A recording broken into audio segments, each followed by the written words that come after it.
Hello there and welcome to this Facebook Live Q&A session on red kites hosted by the Whole Conservancy Trust. My name is Matt Stevens and I'm a conservation biologist at the Trust working on the ecology and biology of British birds of prey species. Now, as part of that work, we undertake some assessments of the population sizes of various raptor species, one of which is the red kite. And some of our work has shown that between 2011 and 2016, the population numbers across central southern England increased by about 100%, so moving from 490 birds to around about 1,200 in that 5-year period. So they're doing pretty well. We've extended that project now, and we now cover the whole of the southeast England, engaging lots of volunteers to undertake some of the transects for us. So hopefully in a couple of years we'll have some wider assessments across a broader geographical area. We also have a history of working with red kites in the past. So in 2003, we were in some small way involved with the reintroduction of red kites in central southern England. We released 12 birds, captive bred birds, some of them captive bred young birds, and some adults and rehabilitated bird to supplement the population from the release sites in the Chilterns. So we've got a bit of a history with red kites and also on our logo, so we have a bit of an affinity with them. So the aim today is to get some of your questions and see, hopefully, that they're not too tricky and I can answer some of them for you. So let's start and let's see what we've got. Right, this is a question we get quite frequently. This is from Claire Cox. Is there anything we can feed the wild red kites? Broadly speaking, it's perhaps best not to feed red kites because we want them to develop into a self-sustaining natural population rather than reliant on foodstuffs put out by people. But if you do, and lots of people do feed red kites, there are a few important things to remember. Firstly, these are wild animals and they're reliant on natural foodstuffs. So please don't ever use anything that's cooked or processed. It needs to be raw and include bone, cartilage, fur, lots of different things that the red kite needs to aid its digestion. So if you feed it lots of things that are processed or cooked, it doesn't get the nutrients it requires. So that's the most important thing. One of the things is to try and feed during the afternoon if you're going to do this, because that encourages them to try and find food in a sort of more natural way during the rest of the day. So it stimulates that behaviour of going out to find food first before coming back to this artificially supplemented food stuff. Obviously, if you have neighbours, then you need to let them know. Try not to do it anywhere where there's a chance that the birds could be hit by cars or other traffic or in public areas. And remember to clear up any untaken food at the end of the day because you don't want to develop a vermin problem. So those are some of the things to consider if you're planning on feeding red kites. What else have we got? What is the main diet for red kite and do they kill in flight? This is from Jenny Layton. Well, yes, they do. Actually, it's similar to another question we've got from Paula Riojas, who says, we see red kites in the field across our garden. Oh no, that's not the right question. Well, in answer to Jenny's question, the main diet for red kites is carrion. There's been a study in the Midlands in the early 2000s, which was quite heavily focused on observational studies of birds in their natural environment, feeding on things, hunting, trying to find food, scavenging, lots of different things. And after hundreds of hours of observation, they found that pretty much everything that was taken was carrion, or invertebrates, or small mammals. But generally speaking, it was carrion. Most of those things were dead pheasants and game birds, dead rabbits, dead hares, other sorts of roadkill, invertebrates, beetles, earthworms, lots of things like that. So generally small stuff. Because red kites haven't got a particularly strong grip, so they've got quite long talons, but they don't have a very high grip strength, and they're also not very good at tearing things apart with their beaks. Again, they're not very strong. They can't lift very heavy things either, so they're not very good at taking larger mammals. So anything more than about the size of a brown rat, or let's say pigeon squab or a young corvid, so a young jackdaw that's just fledged, it's starting to stretch it a bit. So they're not very good at taking anything larger than that. They will kill in flight if there's an opportunity to, but generally speaking, they won't. They quite often harry other species, so they might sometimes harry a buzzard to steal some of its prey or some of its take, but generally speaking, they don't kill much, especially not in flight. They will feed in flight, and I think I've seen that as one of the questions here from someone else. Although I can't seem to find it. Oh, here we go, from Jace Price. So yes, as you'll have seen if you've been to the trust with our black kites, red kites can swap food between their talons and their beaks. And they've been, well, I've seen them taking moths, and I know that there's records of them taking crane flies and other things in flight as well. So it does seem that they prefer to land and take their food though. Right, what else have we got? I'll go back to the one that Paula Riojas asked, who said, we see red kites in the field across our garden and we hear one owl at night. Is there anything we can do to make our garden friendlier to them? Well, most birds of prey in the UK benefit from having quite a broad, mixed set of habitats across the area that they occupy. This provides lots of opportunities to hunt and to scavenge, so it provides more prey items, lots of things that will lots of opportunities for things to use that they would eat. So red kites will take small mammals. One of the things that they found in the Midlands study was that of all the times that they tried to find some red kites taking live prey, the thing that they saw was a bird pouncing into long grass, presumably to take small mammals. So if you can make your garden not quite so neat around the edges, a little bit lumpy and bumpy with tufty grass that provides space for invertebrates and small mammals, that's going to benefit everything, not just red kites, but also kestrels, barn owls, and other birds as well. So the more insects, the more invertebrates there are, the greater diversity of species you're going to have in your garden, not just red kites, but everything. So if you imagine the places that small mammals and invertebrates would like, and that's not a pristine, neat edged grass lawn, well tended flower borders, everything manicured, that's not going to be great for lots of small mammals or lots of invertebrates. So the flowers might be, but lots of other things prefer rough grassland, lumpy, tufty areas. So that'd be the best thing to do. Right. We've already talked about food. So let's have a look at, one from Michael Purchard, who says, I was shown a photo today by my workmate of a red kite grabbing an onion out of a canal. I know it was an onion as he was the one who took the pic and put the onion in the canal. My question is, are red kites omnivorous, or did it grab it not knowing what it was, not knowing that it was possibly discarded? Possibly. Anyway. So essentially, a red kite has taken an onion off the water surface from a canal. And Michael asks if they're omnivorous. No. They are very definitely carnivorous. And by carnivorous, I mean they'll take meat, carrion, invertebrates, small mammals, things like that.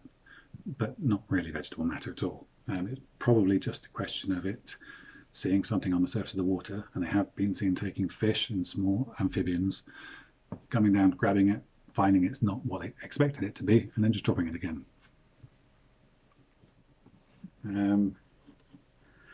Let's see, what else have I got?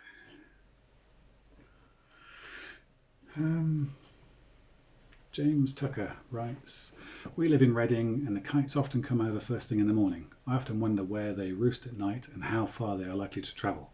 Also on clear sunny days, they seem to go right up on the thermals in the sky and just glide about. What are they doing up there? I gather they're not looking for food that high up. Well, I mean, it's an interesting question. They do wander about a bit, but red kites are very social animals. So they're certainly a lot more social than buzzards, who, as a species, defend a territory and try and keep hold of it, whereas red kites are quite communal. They will whistle and contact each other all the time. The theory being that or we assume, that they maintain contact. They roost communally in the non-breeding periods, usually immature birds, but you'll sometimes find up to 100 birds roosting in the winter in one woodland. And it's thought that that sort of information exchange and that sort of cooperative behaviour of sharing information, flying high, many eyes all looking for lots of things, watching the behaviour of other red kites, seeing where they come down to feed, they can all then benefit. So they might go up high, thermal around a lot, but they're probably keeping an eye on what other of their conspecifics, so other red kites are doing. So they'll follow them down to if they see one going to a kill, because usually bits of carrion are too heavy and too large for them to take by themselves. So having one of your mates come down and take some food as well is no real loss for you as a red kite. And essentially that stimulates a sort of reciprocal behaviour of, well, okay, I'll follow you to the next one, or we can keep an eye on each other and see what's going on. So they do wander around a bit, but not a huge distance. I think some of the work in Hampshire has shown them to move no more than about 30k, and in the main they stay quite close. And there are lots of different roost sites. One, I'm in northwest Hampshire, and there is a large roost of sometimes over 120 birds at one woodland in the winter. So yes. What else have we got here? I've got one. This is the same sort of question. It's from Karen Ty Walker, who asks, they fly over the house a lot and we often hear them calling. We always wonder what they're calling for. Would they be calling for a mate or to their existing mate? Well, a bit of both, but also that social behaviour that we've just talked about. Maintaining contact, other conspecifics knowing where they are and what they're doing, means that they're all able to keep an eye on what's going on.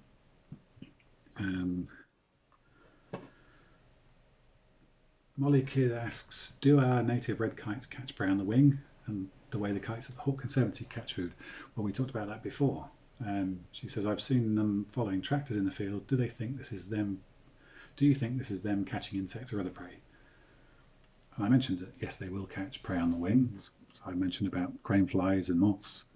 But the reason they follow tractors is that disturbance of the soil and the foliage means that there are going to be lots more invertebrates exposed than if they were just to fly over and have a look at an undisturbed area. And that's probably one of the reasons why you see red kites following people and animals so much, because they're expecting things to be turned up and be able to find their invertebrate foodstuffs a lot more straightforwardly. What else have we got? I've got two questions here about red kite reintroductions. Sarah Walton asks, in my walks around Test Valley, I am seeing increasing numbers of red kites. How many were introduced in the original reintroduction sites, and how far have they spread from the original trial release sites? How long are they surviving? Love seeing all the birds of prey out and about, but interested in the story of the reintroduction success of the red kite. So there's a lot to go there, but we'll focus on the red kite reintroductions. Lee Spetz also asks, how many release sites have there been in the UK? Well, there were 10 release sites, all started in 1989 at 2 sites, one in the Chilterns in Buckinghamshire, I think, or Buckinghamshire-Oxfordshire border, and one in the Black Isle in Scotland. And they released about 93 birds, I think Spanish birds in Buckinghamshire and Swedish birds in Scotland. So that was over a 4 or 5 year period, 93 birds released at each site. Other reintroductions occurred at, I think it was another 3 sites in Scotland, another 4 sites in England, and a site in Northern Ireland. So in total there were 10 sites, including our participation down in Hampshire. So in total, I think it was around about 800 birds released across that, 17 years of the releases. So yeah, they've done pretty well. And the estimation, the most recent estimates of the total of red kites across the UK by the Avian Population Estimation Panel, I think that's what it's called, APEP. So released in 2020, they estimate around about 4,400 individuals across the UK. It might be slightly more than that, but they're doing pretty well. from a species that was pretty much restricted just to that small population down in Ryder in Wales. They've done remarkably well. And it just shows that if the habitat's there, the foodstuff's there, these things will come back. Right. We've got one from Dawn Hawkins. The standard practice for getting rid of rodents such as rats is to lay poison. Do we know if our birds of prey are picking up any poisoned carcasses and suffering the consequences? Well, the short answer is yes. There are things called second generation anticoagulant rodenticides, which are used as rodent treatments. And since 2015, the Predatory Bird Monitoring Scheme, which collects carcasses of birds of prey and analyses their liver and tissues for residues of various things, including rodenticides, have found that 90% of all birds, all samples, show signs of second generation anticoagulant rodenticides in them. So yeah, there's a bit of a problem. There has been a stewardship scheme started, well, there was a stewardship scheme started in 2016 to try and reduce the impact, to try and control how these rodenticides were used by improving the way that operatives recover carcasses of rats. Because obviously if you get a poisoned rat and it dies out in the open, that's an issue for various things, not just red kites, but barn owls, buzzards, lots of things, foxes, you name it. And the idea was that by increasing the training and getting people to go out and make more frequent visits to assess, find and collect those carcasses, it would reduce the problem. But that level of contamination in carcasses is still there. It's still over 90% every year. So even for the 2 years following the 2016 introduction of this stewardship scheme, it's still happening. Now, as an aside, we're partly involved with that, but from a barn owl perspective. So we feed some of our data into the barn owl monitoring scheme, which plays a part in this stewardship scheme for monitoring rodenticide use. But hopefully, continued pressure on improving how the pest control industry works and increasing the rate of collection of carcasses and improving the stewardship scheme should result in a reduction in the contamination of our wildlife. Right, that was a bit of a negative one, so let's go for something a bit more positive. Robert Woods asks, as soon as you cross the channel you see black kites, do you think we'll see them in the UK anytime soon? Well, the population of black kites in Europe, particularly in Spain and France, has been increasing dramatically. I think it's 4 times more black kites in France now than there were 20 years ago. From 7,000 birds, 7,000 pairs to 26,000 pairs, something like that. So with an increase in Spain and France, this strongly migratory species tends to sometimes overshoot, and we do get around about 20, 25 birds, 25 records in the UK each year, normally in Kent and the southeast, but sometimes wandering a bit. So with changing climatic conditions and with that level of overshoot of some migratory birds, well then it strikes me that there's no reason why we shouldn't get them. We've already seen other things expand their ranges across Europe, collared doves, Chetty's warblers, bee-eaters, black-winged stilts. So I think we're probably likely to get them in the not too distant future. Right, what I might do is just one more and see how we go. Let's see, what have I got? I've got someone, a German contributor, whose name on here is Rotmilan, which is red kite in German. Is the UK going to release red kites in southern Spain to support their declining population? And if so, is there going to be any genetic research on genetic diversity beforehand? In the light of adaptation of species to climate change, should this be considered or not? Well, it's a really interesting question.